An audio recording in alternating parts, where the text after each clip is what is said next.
I was asked to come out and speak with you guys and gals today about a couple warrants that were done yesterday in the 600 block, as Constable Russell talked about.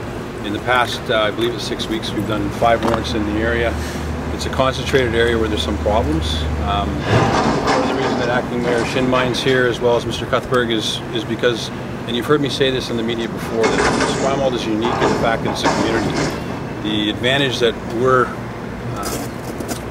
benefiting from, if you will, is the fact that this community is willing to step up and help us, whether it's through Crime Watch, Block Watch, or whether it's through Crime Stoppers, etc. So when there are issues in the area, they're quick to get a hold of us, and hopefully we can respond in kind and do the job. So our strike force, plainclothes members, uniform members, when there's a problem identified, we try and deal with it, and that's quite frankly what they pay me to do. So they've been successful in the area.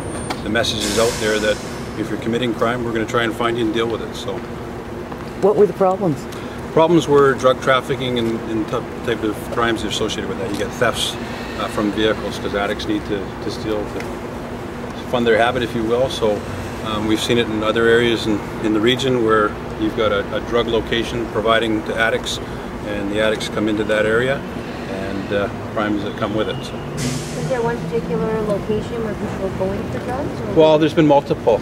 Katie, what it is there was two different suites in the 600 block of Constance yesterday. We had, I believe it was 3 other suites in the 600 block of Admirals, and if you look at geographically, they're in different streets, but they're back to back.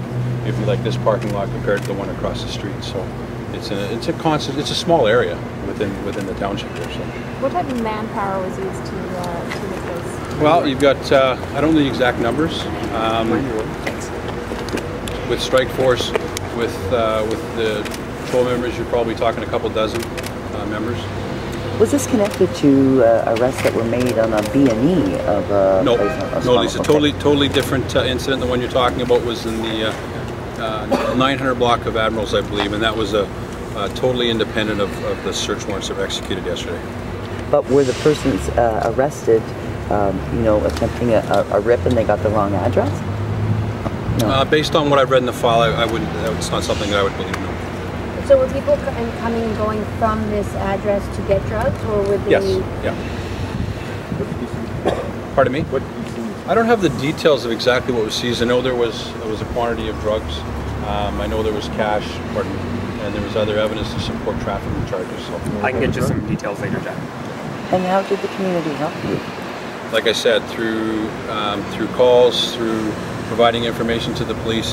It's how we do work. Do you figure that this has put an end to it, or are they going to make bail and be back in business next week?